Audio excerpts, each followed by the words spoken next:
25,753 চাকরি। দর্শক, 25,753 চাকরি বাতিল হলো। আজকে মাননীয় বিচারপতি দেবাংশু বসাকের ডিভিশন বেঞ্চে 25,753 চাকরি বাতিল করা হলো। ভাবতে পারেন, প্রায় 26,000 চাকরি। আপনারাই বলুন দর্শক, সারা ভারতে এর আগে কোথাও এত চাকরি, এত হাজার হাজার চাকরি কোথাও বাতিল হয়েছে? এই যে এত আপাত মস্তক একটা দুর্নীতিগ্রস্ত সরকার, এই সরকারের মুখ্যমন্ত্রী মমতা বন্দ্যোপাধ্যায়ের আর এক সেকেন্ডও মুখ্যমন্ত্রী পদে থাকার এখতিয়ার আছে? নৈতিকভাবে তো অন্ততপক্ষে নেই। এই মুখ্যমন্ত্রী মমতা বন্দ্যোপাধ্যায়ের যদি ন্যূনতম লজ্জাবোধ থাকে, যদি ন্যূনতম নৈতিকতা থাকে, তিনি মুখ্যমন্ত্রী থেকে পদত্যাগ করবেন। এবং আমরা পদত্যাগ তার চাই। আমি চাই তিনি যদি সত্যি নৈতিকভাবে সৎ হয়ে থাকেন, যদি তিনি নিজেকে সৎ বলে দাবি করেন, অবশ্য তিনি বারবারই অস্বীকার করেন, বারবারই জনসভায় গিয়ে বলেন বাংলা দুর্নীতিগ্রস্ত না, অথচ বাংলায় বারবার দুর্নীতির প্রসঙ্গ উঠে আসছে এবং দুর্নীতি যে হয়েছে প্রমাণ হলো। দর্শক, আপনারা জানেন যে এর আগে এই মামলায় প্রাক্তন বিচারপতি অভিজিৎ গাঙ্গুলি এই মামলায় রায় দিয়েছিলেন এবং বেশ কয়েক হাজার চাকরি বাতিল করে দিয়েছিলেন। সেই যে রায়কে চ্যালেঞ্জ করে সুপ্রিম কোর্টে যাওয়া হয় এবং সুপ্রিম কোর্ট আবার হাইকোর্টেই সেই মামলাটা ফিরিয়ে দেয় এবং হাইকোর্টের ডিভিশন বেঞ্চ তৈরি করা হয় দুজন বিচারপতির। তাহলে সেই ডিভিশন বেঞ্চও কিন্তু প্রাক্তন বিচারপতি অভিজিৎ গাঙ্গুলির রায়টাকেই বহাল রাখলেন। প্রাক্তন বিচারপতি যেমন বলতেন ঢাকি সমেত বিসর্জন দিয়ে দিব,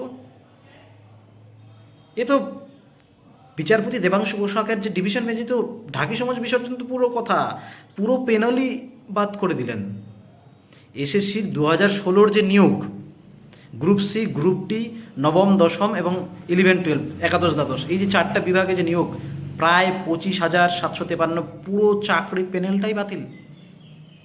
এর জন্য তো দায় নিতে হবে সরকারকেই।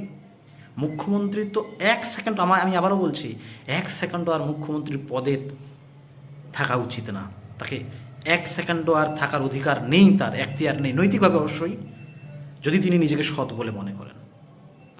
এরপরও বলবেন দর্শক, এরা যেভাবে প্রাক্তন বিচারপতি অভিজিৎ গাঙ্গুলিকে যেভাবে গালিগালাজ করেছিলেন, যেভাবে বলেছিলেন যে প্রাক্তন বিচারপতি গাঙ্গুলির রায় নাকি পলিটিক্যালি মোটিভেটেড, তিনি নাকি রাজনৈতিক পক্ষপাত দুষ্ট হয়ে রায় দিয়েছিলেন, এতে তো প্রমাণ হলো, আজকের রায় বেরোনোর পরে প্রমাণ হলো যে প্রাক্তন বিচারপতি অভিজিৎ গাঙ্গুলি কোনো পলিটিক্যালি মোটিভেটেড হয়ে রায় দেননি। তিনি সত্যি একটা ভিত্তি ছিল, যুক্তি ছিল, প্রমাণ ছিল বলেই তিনি সেই রায়টা দিয়েছিলেন। সেই জায়গা থেকে সব থেকে যেটা বেশি দুঃখের ব্যাপার দর্শক, মানে যারা সত্যি সত্যি মেধার ভিত্তিতে চাকরি পেয়েছেন তারাও কিন্তু বঞ্চিত হলেন। মানে মেধার ভিত্তিতে যারা চাকরি পেয়েছেন তাদেরও চাকরিটা গেল। ইচ্ছা করলে কিন্তু সরকার সেটা পারতেন আটকাতে।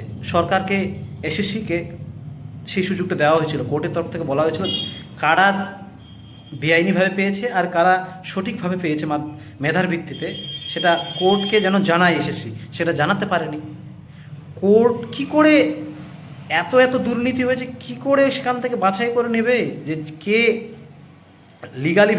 লিগাল ওয়েতে পেয়েছে, কে মেধার ভিত্তিতে পেয়েছে? সেটা তো সরকারের জানা উচিত, সেটা তো এসএসসির জানা উচিত। এসএসসি কিন্তু জানালো না। এসএসসি যারা লিগাল, যারা বেআইনিভাবে পেয়েছে, আর যারা লিগাল, যারা মেধার ভিত্তিতে পেয়েছে, দুটোকেই একসাথে মিশিয়ে এতদিন ধরে রাখলো। শেষে কোর্ট বাধ্য হলো পুরো প্যানেলটাই বাতিল করতে। এর জন্য কিন্তু সরকার দায়ী। যারা মেধার ভিত্তিতে চাকরি পেয়েছিল তাদের চাকরিটা যে গেল। অবশ্য কোর্ট বলেছে যে নতুন করে নিয়োগের কথা, নতুন করে নিয়োগ হবে, কিন্তু এটা আমরা তো জানি দর্শক যে একবার চাকরি পেয়ে গেলে নতুন করে ইন্টারভিউ দিয়ে আবার চাকরি পাওয়া, নতুন করে প্যানেলে নাম আসা, এটা সত্যি একটু ভয় থাকবে। কারণ ইন্টারভিউয়ে যাওয়া মানেই যে তার চাকরি হবে এরকমটাও কোনো বলা বাহুল্য নেই, মানে এরকমটাও কোনো ধরে নেওয়ার কোনো কারণ নেই। কারণ ভয়টা থাকবে, কারণ চাকরির প্রস্তুতি নেওয়ার ব্যাপারটা একটা, মানসিকভাবে প্রস্তুতি নেওয়ার ব্যাপারটা একটা আলাদা। সেই জায়গা থেকে দীর্ঘদিন এতদিন ধরে চাকরি করার পরে আবার নতুন করে ইন্টারভিউ দিয়ে চাকরি পাওয়া বেশ একটু টাফই হবে। কিন্তু তবুও বলবো যারা যোগ্য তারা আশা করি, প্রার্থনা করি যে চাকরিটা নতুন নিয়োগে পাবেন। আরও সব থেকে যেটা, যে যারা এই নিয়োগে, এই 2016 যে প্যানেল, পুরো প্যানেলে যাদেরকে অতিরিক্ত পদ তৈরি করে চাকরিটা দেওয়া হয়েছিল, তাদের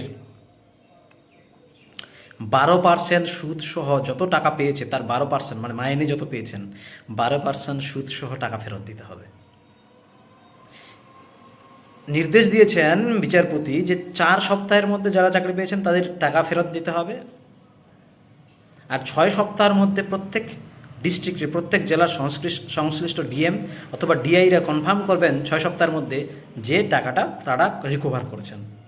সিবিআই তদন্ত চালিয়ে যাবে এবং প্রয়োজনে সিবিআই যদি তদন্তের স্বার্থে যাকে প্রয়োজন তাকে কিন্তু হেফাজতে নিতে পারবে, মানে কাস্টোডিয়াল ইন্টারোগেশন করতে পারবে। এটা সব থেকে বড় বিষয় যে সিবিআই কিন্তু তদন্ত চালিয়ে যাবে, প্রয়োজনে যাকে প্রয়োজন তাকেই হেফাজতে নিতে পারবে। তাহলে প্রশ্ন হচ্ছে, তাহলে মুখ্যমন্ত্রীকে কি আগে হেফাজতে নেবে সিবিআই?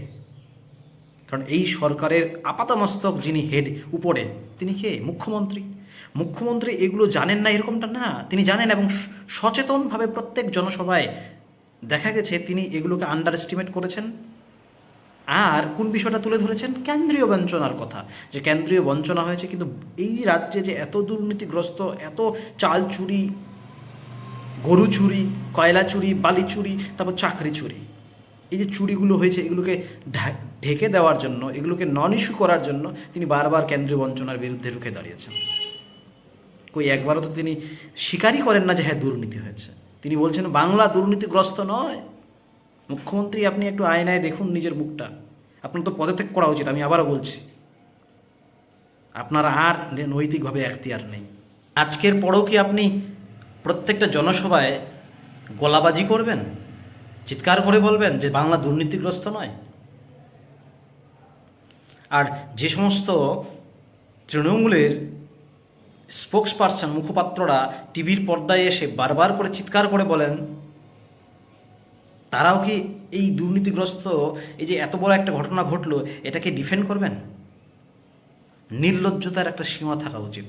দর্শক, এই যে এত কিছু ঘটে গেল, যারা সত্যি সত্যি মেধার ভিত্তিতে চাকরি পেয়েছিল তাদেরও এখন সংশয় যে তারা আদৌ সেই নতুন করে যখন নিয়োগ হবে সেই চাকরিটা পাবে কি না। এবং যাদেরকে এই যে টাকা ফেরত দেওয়ার কথা, শুধু তো দোষটা তাদের নয়, তারা টাকা দিয়েছে তারা যেমন দোষীর সাথে সাথে যারা নিয়েছে, এই যে এটা সরকারের আপাদমস্তক শিক্ষামন্ত্রী, প্রাক্তন শিক্ষামন্ত্রী জেলে, এসএসসির সাথে যারা জড়িত ছিলেন আমলারা জেলে, কেউ প্রেসিডেন্সি জেলে, কেউ প্রেসিডেন্সির মতো অন্য কোনো জেলে। এরপরও কি দর্শক আপনারা ভাববেন যে এই সরকারকে আমরা ভোট দেব? যদি সত্যি ভোটটা দিয়ে থাকে তাহলে নিজেদেরকেই কিন্তু প্রশ্ন, নিজেদের বিরুদ্ধেই কিন্তু প্রশ্ন উঠবে যে আমরা কি সত্যি নিজেরা দুর্নীতিমুক্ত হতে চাই?